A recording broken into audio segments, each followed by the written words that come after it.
Ils ne comprennent pas pourquoi vous avez imposé cette ligne rouge. Et pourquoi ils veulent comprendre? Je suis dans le cadre de la sécurité, non? Pourquoi ils veulent comprendre?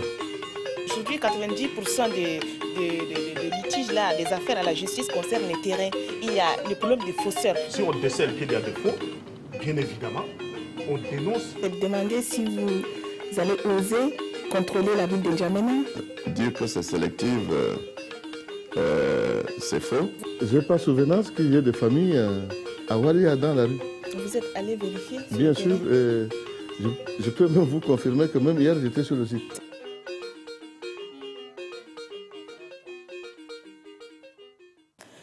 Monsieur Zdam, bonsoir, bienvenue dans votre émission. Dossier en main reçoit le ministère des microcrédits en faveur de la promotion de la femme et de la jeunesse. Un ministère dirigé par une femme et comme vous le savez, depuis le début de Dossier en main, c'est pour la première fois que nous recevons donc dans cette émission un ministère dirigé par une dame. Pour la première partie, c'est le débat, vous le savez bien. Nous avons 4 invités autour de la table. Il s'agit notamment du secrétaire général du ministère, Aliyo Ndjirambete. Bonsoir, monsieur. Bonsoir, madame. Et le directeur des études, de la planification et de la formation, Moussaï Time Ndjekiani. Bonsoir. J'ai bien prononcé le nom, j'espère. Voilà, bonsoir. Ok, merci. Ensuite, madame Rakia Kaba, vous êtes directrice de l'entrepreneuriat des femmes et des jeunes. Oui, c'est bien. Ok. Et enfin, Habiba Djalla, la directrice de la microfinance. Bonsoir à vous tous, bienvenue à cette émission. Je vous invite, vous et les téléspectateurs, à suivre ce reportage. C'est un reportage effectué par Assira Nambatinga. Créé en 2006, ce département ministériel a connu plusieurs appellations. Ministère de la Solidarité et des microcrédits, Ministère du Développement associatif et de la lutte contre la pauvreté, Secrétariat d'État au ministère du Plan, Ministère de la Microfinance et de la lutte contre la pauvreté, et aujourd'hui, ministère chargé des microcrédits en faveur de la promotion de la femme et de la jeunesse. Cette dernière appellation est motivée par la place accordée à la femme, à la jeunesse et au monde rural au cours de ce quinquennat. Il est question de traduire en actes la promesse faite à la femme, à la jeunesse et au monde rural. Ce ministère est en effet un outil de lutte contre la pauvreté, surtout dans les milieux les plus défavorisés.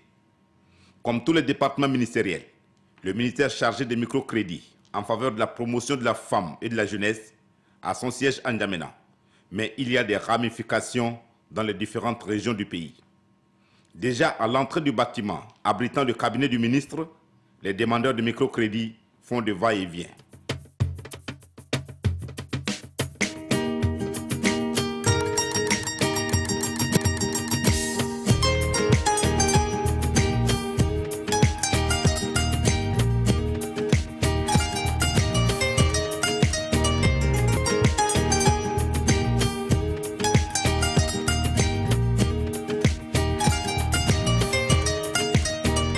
Cet afflux s'observe aussi dans les bureaux.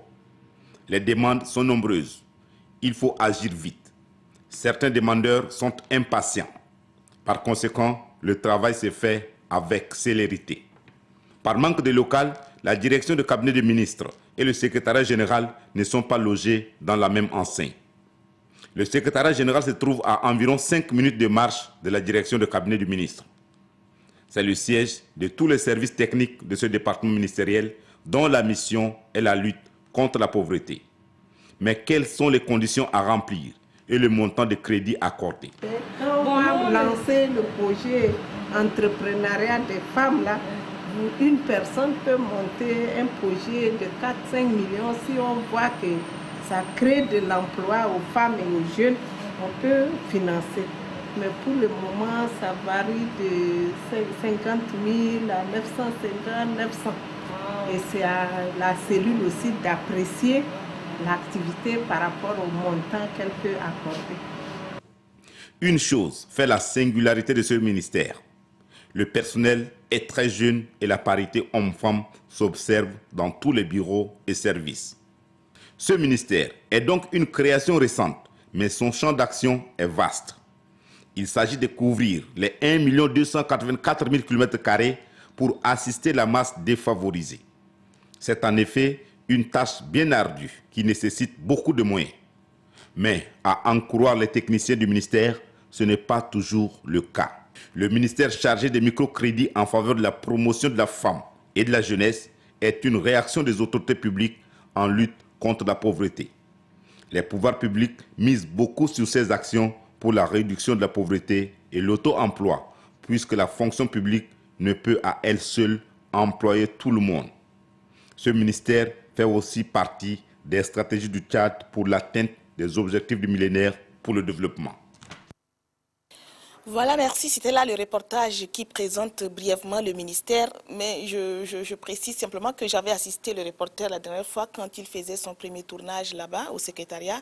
Une femme devant le secrétariat se plaignait, elle disait mais bon, on vient de me dire que je suis bien habillée, donc on ne m'octroie pas de microcrédit. Alors je voudrais savoir si on ne peut qu'être mal habillé quoi, pour avoir accès au microcrédit.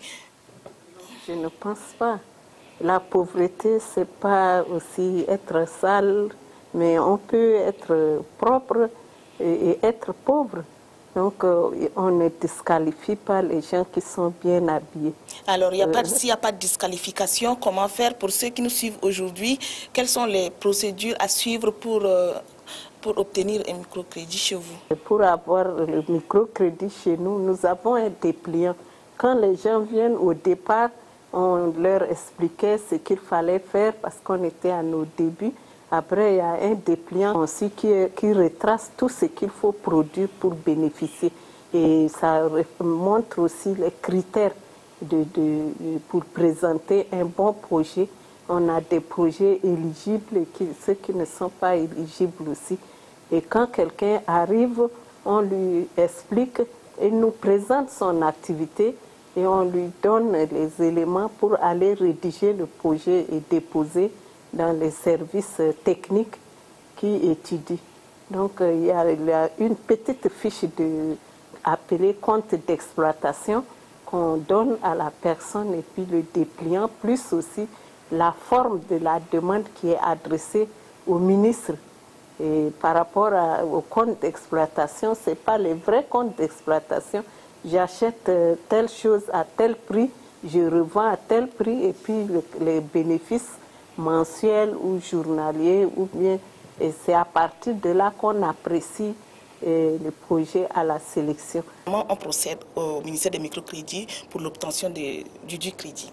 Il y a des gens peut-être qui nous suivent actuellement, ils ont bien envie de demander, mais ils ne comprennent pas la procédure.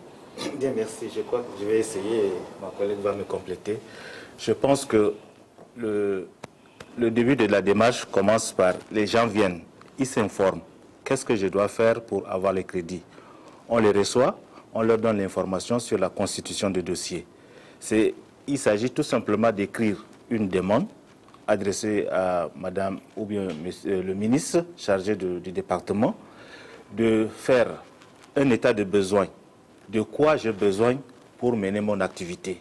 Ça se fait il y a une fiche qui est élaborée par le ministère. Vous retirez, vous remplissez. À cela, on voudrait savoir si c'est une association ou un groupement formel, ou bien c'est un groupe solidaire. Dans ce cas, on constitue, si c'est un groupe solidaire, ils constituent la liste des membres. Si c'est un groupement, ils apportent tous les textes du groupement. Ils mettent dans le dossier et puis il y a la carte d'identité des personnes qui sont membres ou du promoteur, celui qui va s'occuper de la gestion de ce microcrédit. Et tout ça réuni, les gens viennent, ils déposent et c'est à ce niveau-là qu'il a déjà un dossier au niveau du ministère et la première démarche commence à se faire. Il noue un contact avec le ministère et les techniciens reçoivent ce dossier et ils commencent à le traiter. On a des clients qui expliquent clairement le processus et qui expliquent aussi quels sont les... On n'avait pas de représentants, mais on passait par les autorités, les gouvernorats, les sous-préfectures, et nous avons distribué les dépliants à leur niveau.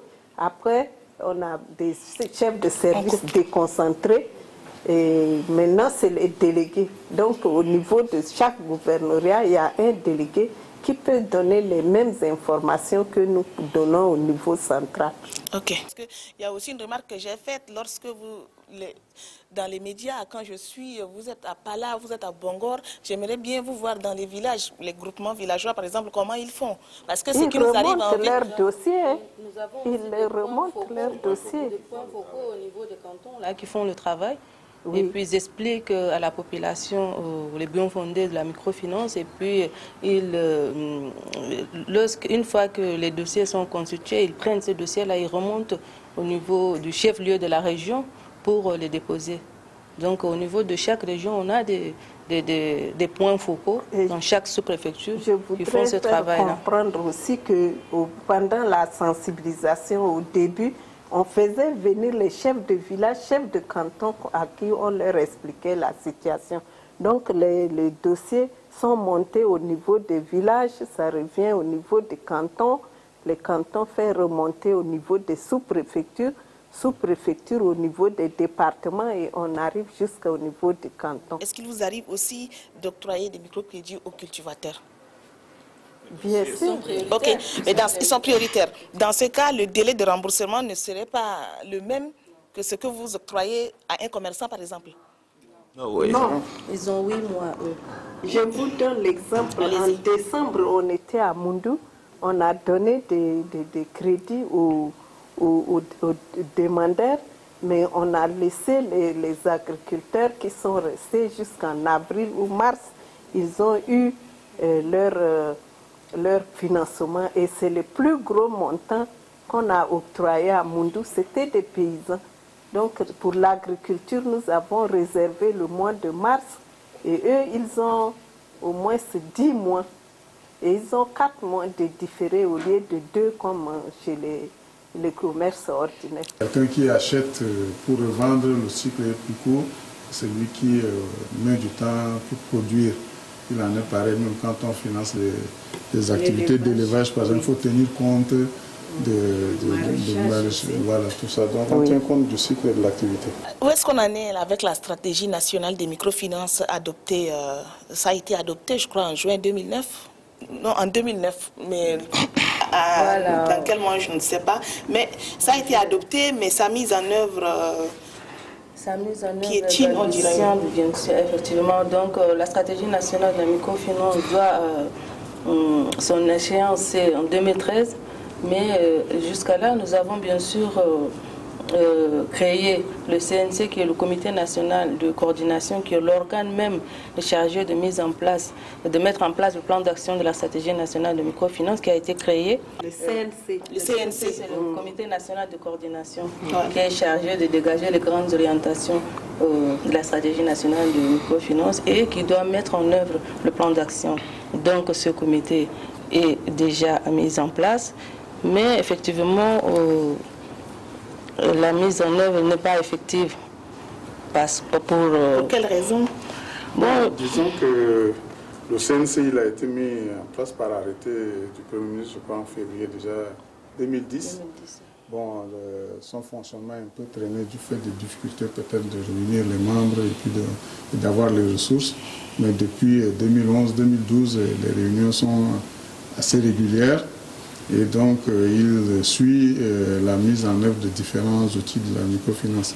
Mais ce qu'il faut de la stratégie, ce qu'il faut dire, c'est que l'outil important de la stratégie, qui est le Fonds national d'appui à l'entrepreneuriat et à la microfinance, il fallait faire des études vraiment pour sa faisabilité et ces études ont duré. Au stade actuel, toutes les études sont terminées.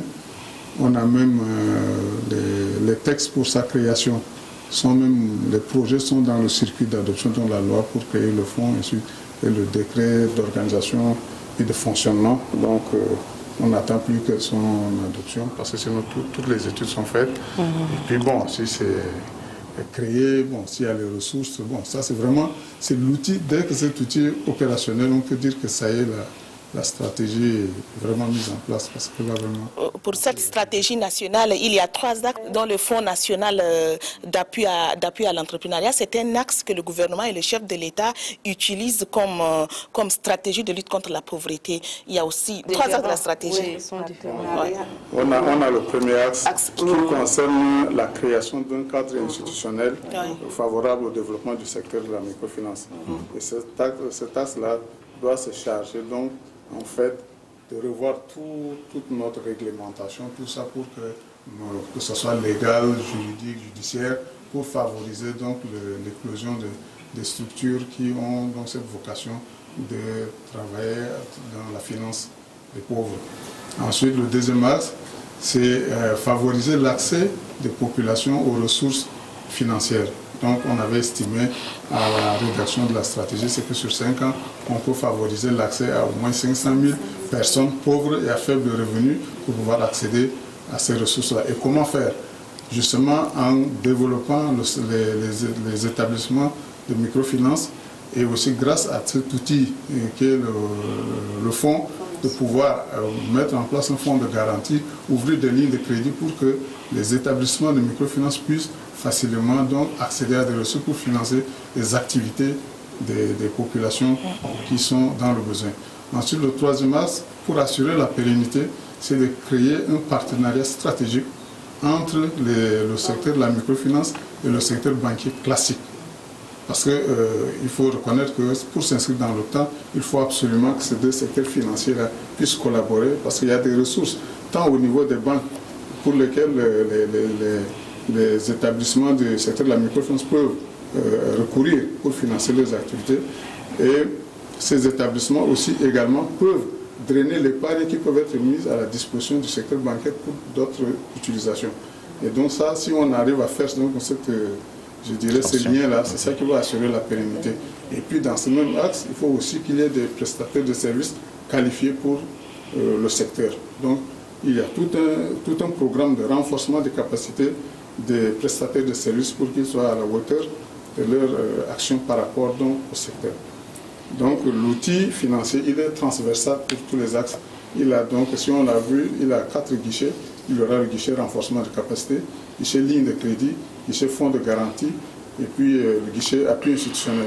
Voilà. Il aura, c'est dans un futur très loin ou bien proche. Récemment, on a même revu le plan d'action, réactualiser le plan d'action de la stratégie. Et du 21 au 22, il y a aussi la rencontre entre d'autres partenaires, les financiers et les EMF. Et nous attendons là les journées portes ouvertes. Tout ça, c'est dans le cadre de la stratégie. Et je crois que c'est en route. Quel bilan tirez-vous des actions menées par le ministère des microcrédits? Le bilan, il faut dire que si on prend ce qui retient beaucoup plus l'attention des gens, c'est ce financement des activités des couches vulnérables. Donc ça, je crois que le ministère a pu couvrir toutes les régions du pays. Peut-être pas de manière tout à fait égalitaire. Il y en a qui ont bénéficié à 2 ou 3 reprises, d'autres n'en sont peut-être qu'à leur première. Mais en tout cas, toutes les régions du pays ont été couvertes. Et quand même un montant de plus de 3 milliards de financement a été injecté dans les projets de bénéficiaires. Je crois qu'on parle à peu près de entre 80 et 90 000 bénéficiaires sur toute l'étendue du territoire. Voilà, donc ça c'est le côté, je dirais monétaire de la chose. Mais il faut reconnaître aussi qu'il y a eu beaucoup de formations, beaucoup d'informations et de sensibilisation. Parce que si on veut réussir ce secteur-là, il faut vraiment une éducation financière de la population. Et donc ça a été fait. Il y en a que je crois que ça commence à prendre dans certains cas. Quand on voit que quelqu'un vient lui-même, généralement on dit la microfinance, il faut toujours aller derrière le gars pour qu'il rembourse. Quand on refuse les échéances, mais il y a des gens qui... Comment se fait le recouvrement? Oui, vous faites ça comment? Bon, là où il y a, comme on dit, selon les dispositions du lieu, hein, là où il y a un point focal, souvent c'est le point focal qui récupère pour aller déposer. S'il y a une caisse déposée dans une caisse au nom du groupement ou bien dans un compte bancaire, là où il y a des banques, soit il y en a qui remettent dans des... Je crois qu'il y a des endroits où... En tout cas, une structure qui peut recevoir l'argent, ils mettent là-dedans. Bon, maintenant, il y a aussi, voilà, il y a aussi quelquefois des missions pour aller sur place. Au moins de ces passages, les gens en profitent aussi pour rembourser leur crédit. Alors, s'il y a un impact sur les bénéficiaires, c'est bon parce que c'est ce qu'on attend. Il faut qu'il y ait un impact sur les bénéficiaires, sur l'entourage. Il ne faut pas que cela soit plus... Voilà, allez-y. On n'a pas encore fait l'étude d'impact. Il faut au moins 5 ans, 6 ans pour vérifier. Mais il y a des gens qui, au bout d'1 an déjà, viennent dire merci, votre crédit a servi à quelque chose. Ça m'a permis d'envoyer mon enfant à l'école, ça m'a permis de construire une maison, ça m'a permis d'ouvrir une boutique. Et les exemples sont là. Si vous voulez rencontrer même ces gens, vous allez les voir. Donc l'impact, on ne peut pas dire que tout est rose, mais ça a donné des fruits. Et on dit qu'on fait le crédit, parfois on fait le crédit épargne. Le crédit qu'on a donné, ça a permis à certains d'ouvrir des comptes dans les EMF pour devenir membres des EMF. Et dans certaines localités aussi, en plaçant les recouvrements chez eux, ça leur permet aussi d'augmenter leur chiffre d'affaires. Comme c'est déposé un peu à terme, ça leur permet de donner aussi les crédits. Mais ce qui est là, les femmes ont été elles étaient plus bénéficiaires que les hommes et elles ont été les plus honnêtes aussi. Et je profite aussi pour dire que, comme le SG l'a dit, quand quelqu'un vient de lui-même payer, c'est déjà vraiment quelque chose d'extraordinaire. Et l'exemple de Moundou, à Moundou, les gens payent à la banque. Personne ne vient recouvrer et elles sont à leur 3e crédit. Il y en a qui s'évadent, il y a des bénéficiaires qui ne remboursent pas. Bien sûr. Il y en a qui cherchent là où il faut. J'étais à Moundou récemment et puis il y a un problème par rapport à ça. Et je voudrais dire que l'impact est aussi biaisé par la vision de la population par rapport au microcrédit octroyé par l'État, parce qu'il y a certains qui disent que ça c'est notre argent, c'est l'argent du pétrole. Donc il y a ce problème-là au niveau de certaines régions qui font que les gens ne remboursent pas. Et donc on a un problème par rapport à cela. Et c'est pourquoi nous voulons maintenant faire un plan de sensibilisation, d'information de la population par rapport au bien fondé de ces crédits-là et par rapport à l'importance du recouvrement, par rapport au renouvellement. Parce que s'ils recouvrent, on peut le renouveler par rapport aux fonds recouvrés. Donc au niveau de chaque région, les fonds recouvrés restent là en bas. Nous ne les ramenons pas au niveau de la capitale pour que à chaque fois qu'un bénéficiaire finit de rembourser son crédit, puisse avoir automatiquement un renouvellement. Et par rapport à l'impact, je voulais dire quelque chose. Là où c'est plus visible, c'est par exemple ceux qui ont un savoir-faire, un métier. Je peux illustrer ça. Par exemple, quelqu'un qui est un tailleur, qui vient, on lui donne de l'argent pour ouvrir un atelier. Vous voyez que cette activité prospère. Dans certaines localités, les forgerons, ils ont eu du crédit, ils ont pu prospérer leur activité. Je voudrais prendre aussi l'exemple des soudeurs. Ceux qui ont un métier clair et qui viennent, qui prennent l'argent, ils sont sérieux et ils mènent des activités qui, sur le terrain, vous voyez qu'il y a quelque chose qui se fait et qui se construit.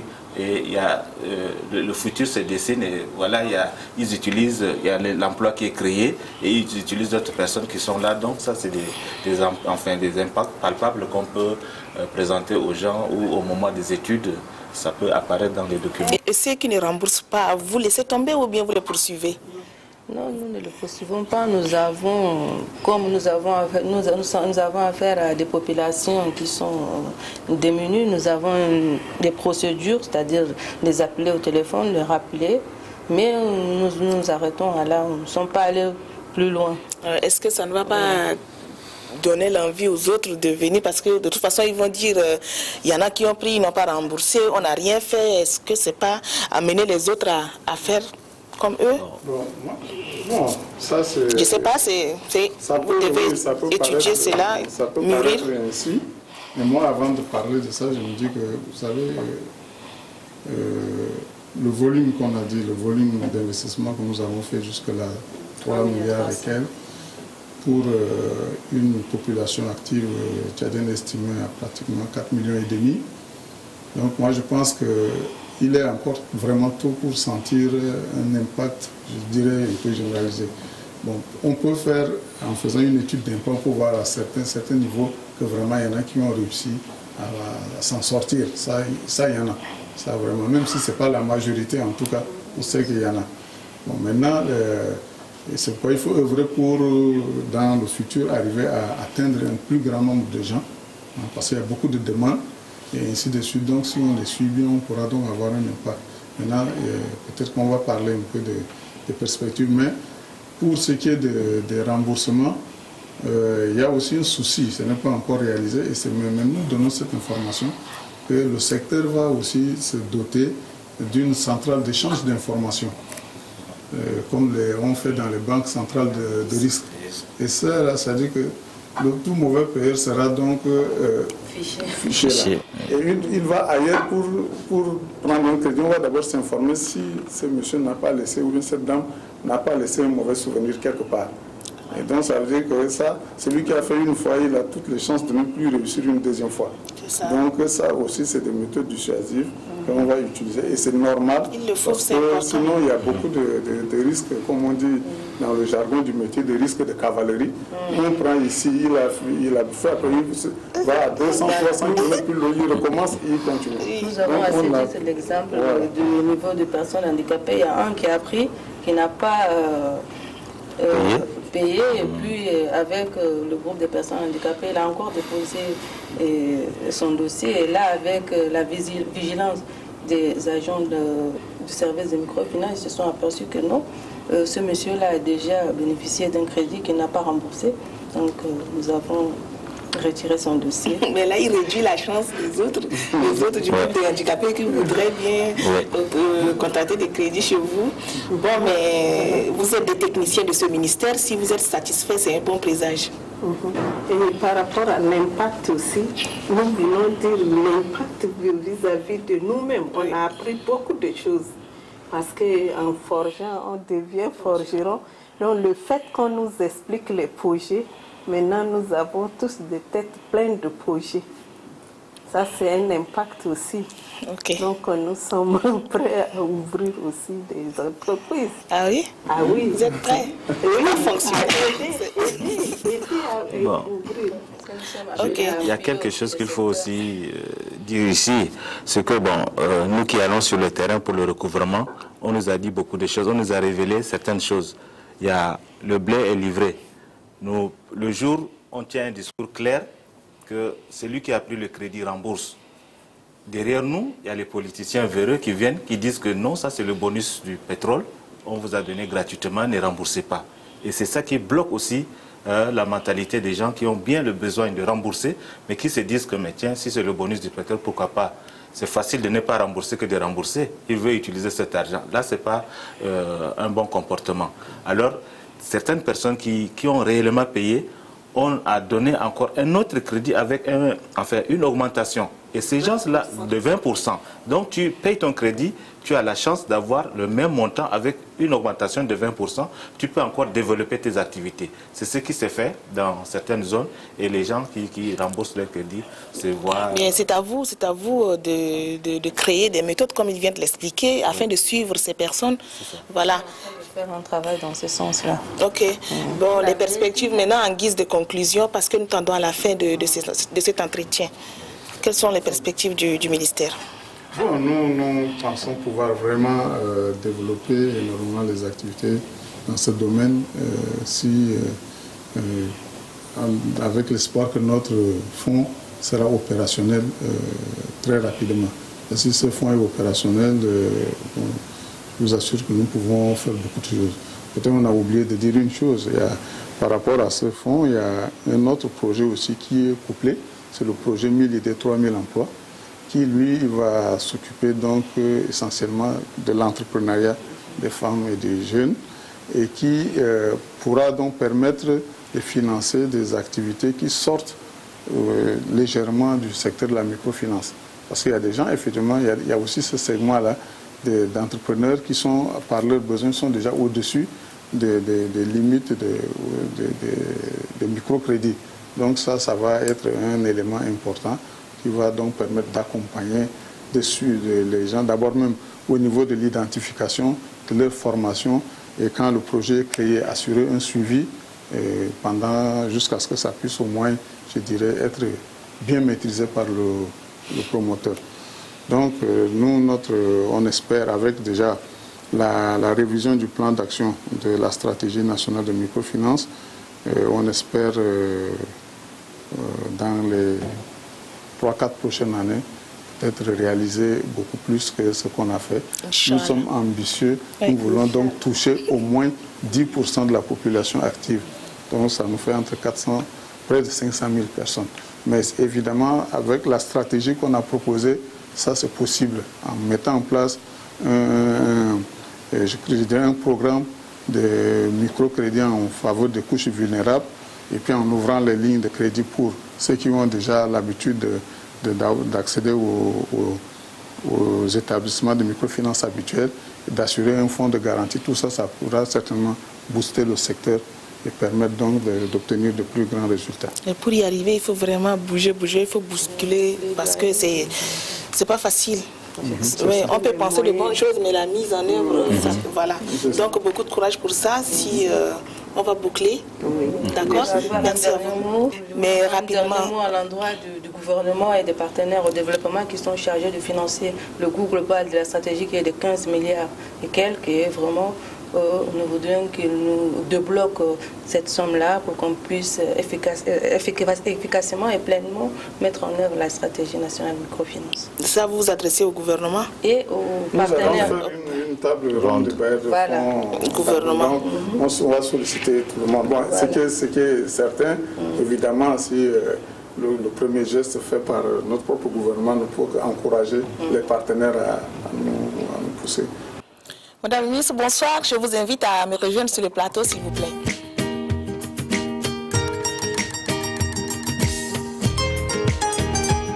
Merci d'avoir répondu à notre invitation. C'était un réel plaisir pour nous de vous recevoir ce soir sur le plateau de Dossier à main. Vous dirigez un grand ministère. Les yeux des jeunes et des femmes sont tournés vers vous. Et en même temps, dans le couloir des rumeurs, beaucoup de choses se racontent également sur le ministère. Êtes-vous prête à nous suivre dans le couloir des rumeurs? Bien sûr. Allez-y, et puis c'est dirigé par Nana Toïdi. Je m'appelle Badjolbe, je suis citoyen tchadien. Il paraît que les cadres du ministère octroient les crédits à leurs parents, alors que d'autres citoyens déposent, ils n'arrivent pas à retrouver ces crédits. Mais on ne sait pas, Madame la ministre, comment vous pouvez justifier ce parcours. C'est des rumeurs. Les rumeurs sont ce qu'elles sont. Ça, c'est le premier point.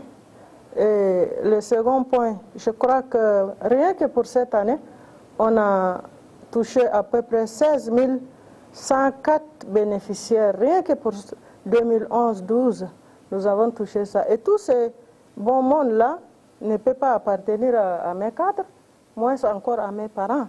Ça, c'est des racontats.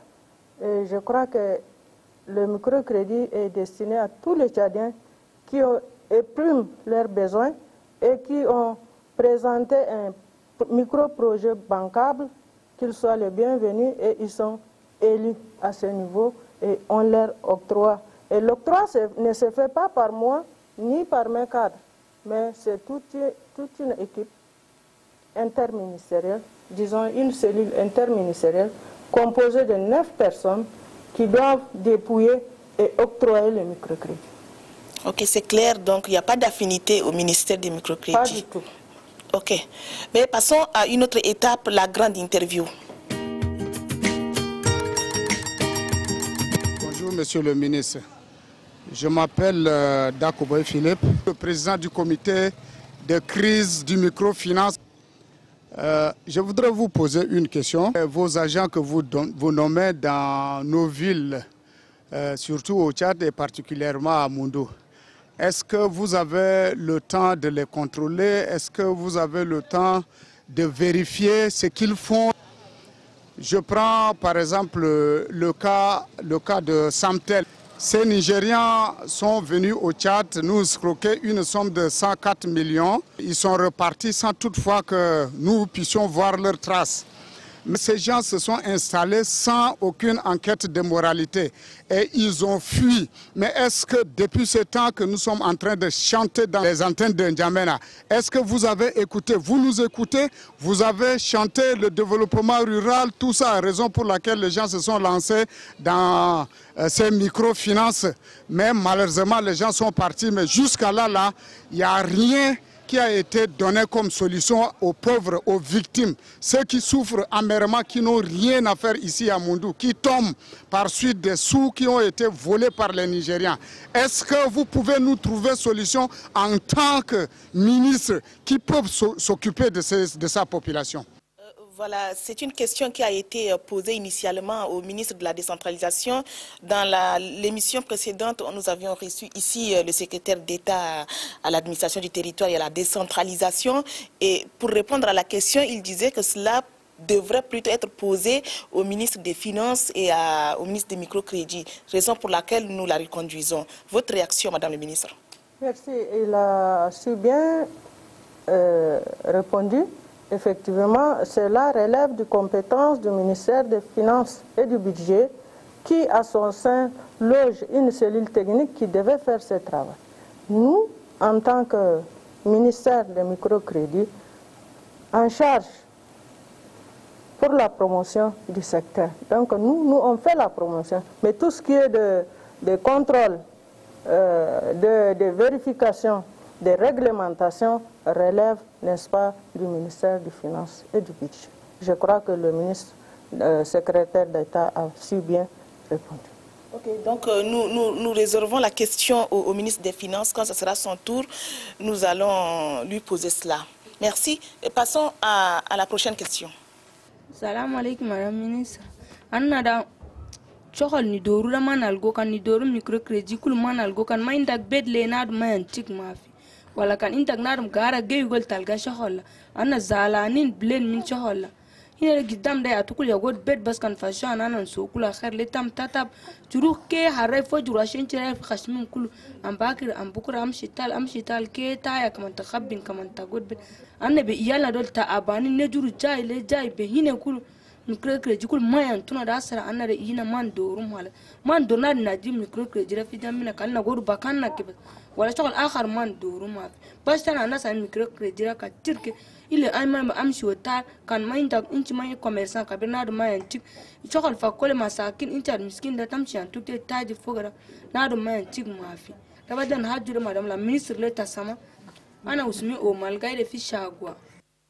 Voilà, Madame Omal parle ici de la garantie que vous posez comme condition avant l'octroi des microcrédits.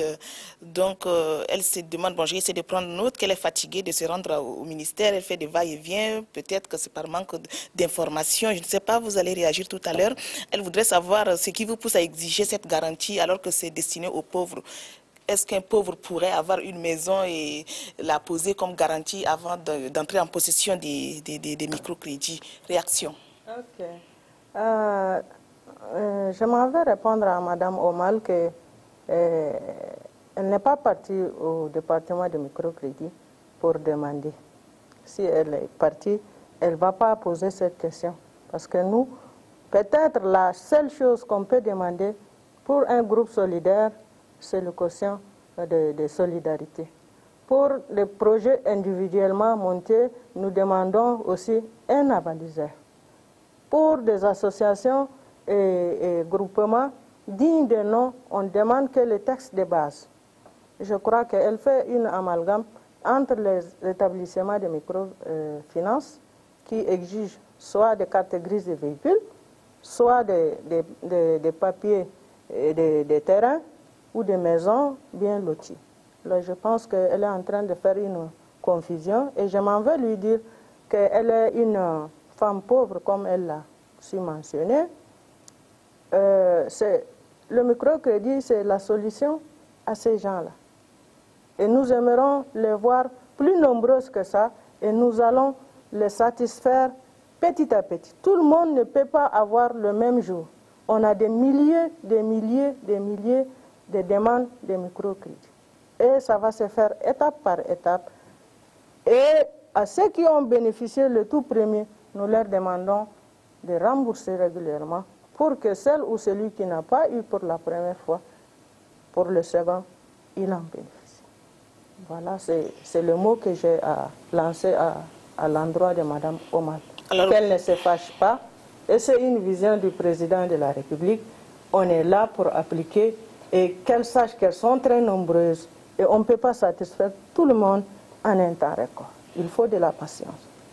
Et petit à petit, nous allons atteindre tous ceux qui ont exprimé leurs besoins. Alors, il faut beaucoup plus de communication et d'information pour celles qui se trouveraient dans la posture de Omal, qui pourraient confondre les EMS, les établissements de microfinance, confondre cela au ministère du microcrédit. Donc, il faut plus sensibiliser pour que les personnes désireuses sachent exactement où vous trouvez. Et je trouve aussi que votre ministère, est-ce que ce n'est pas caché?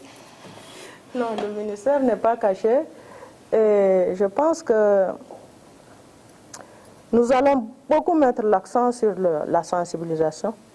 Pourquoi je dis ça? Parce qu'un matin, tu peux voir une personne qui vient, il cherche à voir le ministre. Pourquoi? Non, je veux voir le ministre. Venez, madame. Ou venez, monsieur. Viens. Madame, donnez-moi le microcrédit. Et le microcrédit ne se donne pas comme ça. Ce n'est pas de l'arachide. Nous, on donne pour que les gens fassent leurs besoins et ils nous remboursent progressivement. Et ça, des étapes.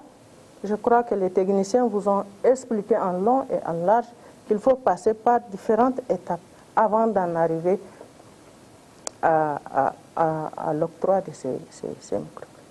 Donc je crois que le ministère doit beaucoup faire la sensibilisation, l'éducation financière, même pour ceux qui ont eu à gagner. Il faut bien les suivre, il faut les accompagner, il faut les éduquer dans ce sens, effectivement. C'est le seul combat qui nous reste. Vous allez le faire? Bien sûr, bien sûr. Raison pour laquelle, pour 2013, nous avons mis beaucoup de moyens là-dessus. Nous avons programmé un moyen colossal pour faire ce travail. D'ailleurs, vous n'allez pas être du reste, madame. En tant que communicatrice, nous allons vous contacter et vous allez faire... C'est aussi votre travail. Mais nous sommes disponibles.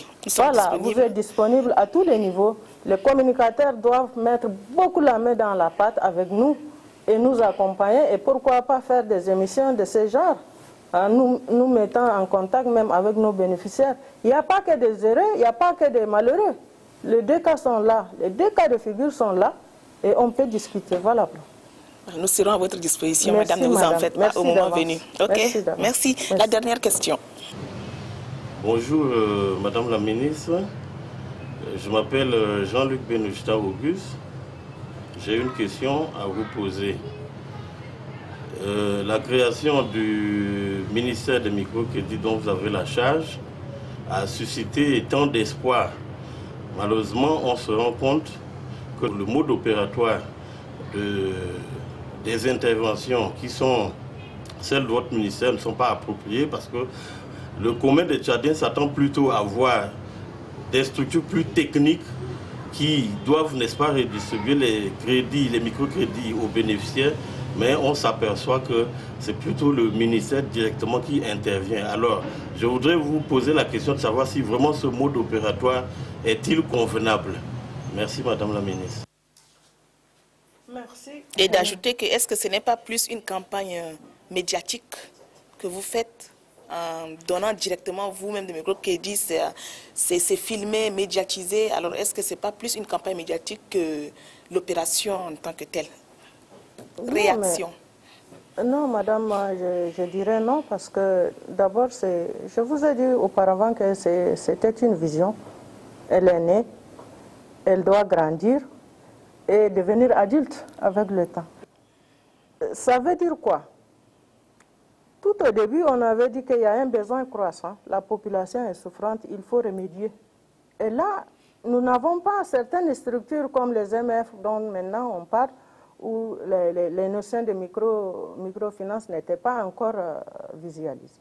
Mais en commençant avec le microcrédit, nous allons évoluer Maintenant, les gens demandent que ça soit un peu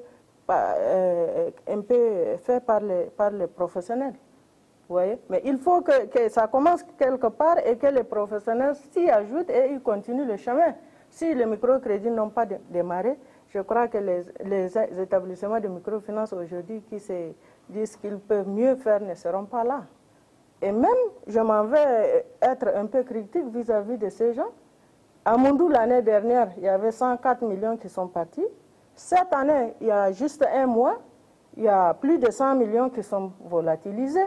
Mais où est l'association des établissements de microfinance? Pourquoi elle ne se lance pas? Pourquoi elle ne talonne pas ces gens d'escrocs qui viennent? Mais si c'est revendiquer corps et âme pour nous amener ce genre de choses, ça n'a pas de sens. Donc, le microcrédit est né, il évolue.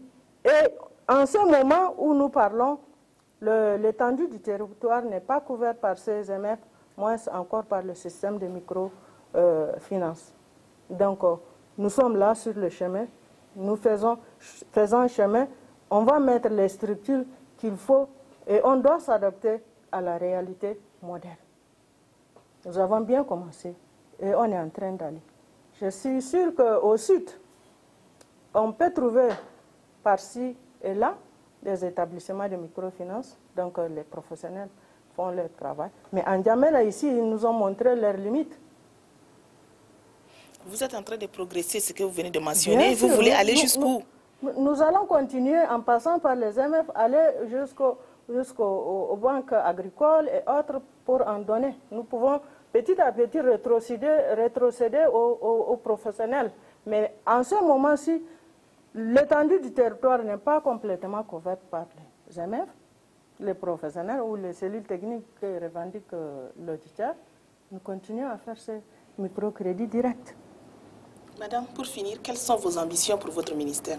Votre cher ministère, parce que vous le défendez beaucoup. Nous défendons et nous luttons contre la pauvreté et surtout pour la femme, la pauvre femme. Aujourd'hui, le monsieur, tu lui donnes un petit microcrédit, il change de territoire, il va au Nigeria, il va en Libye, il va en Arabie Saoudite, je ne sais pas, il va à Bangui ici, et en laissant la pauvre dame avec ses enfants en train de souffrir, je ne sais pas quel commerce elle peut développer et quel champ elle peut le faire, n'ayant rien entre les mains. Donc, nous assistons ces femmes-là, nous les aidons, nous les aidons en leur donnant des petites sommes, comme son nom l'indique, micro, petites sommes pour qu'elles essayent de trouver de quoi à manger pour garantir le lendemain. En attendant que monsieur ne revienne de son voyage, je ne sais pas, lointain. Le chef de l'État voudrait éradiquer la pauvreté. Est-ce qu'on va y arriver? Bien sûr, pourquoi pas? Je crois et je pense, avec la volonté, avec la détermination que nous sommes armés, je pense qu'on viendra un jour. Pourquoi pas? Comment les autres pays ont pu éradiquer la pauvreté? Nous pouvons le faire. Nous pouvons le faire et on a la volonté de le faire. Votre optimisme vous amènera loin et puis je vous souhaite bonne chance, madame. Merci, madame. Merci beaucoup. Chers téléspectateurs auditeurs, merci de nous avoir suivis. Merci, madame le ministre, d'avoir répondu à notre invitation et à vos techniciens aussi. Ils ont bien mené le débat avec nous. Je vous retrouve, toute l'équipe et moi, dans 2 semaines. S'il plaît à Dieu, au revoir.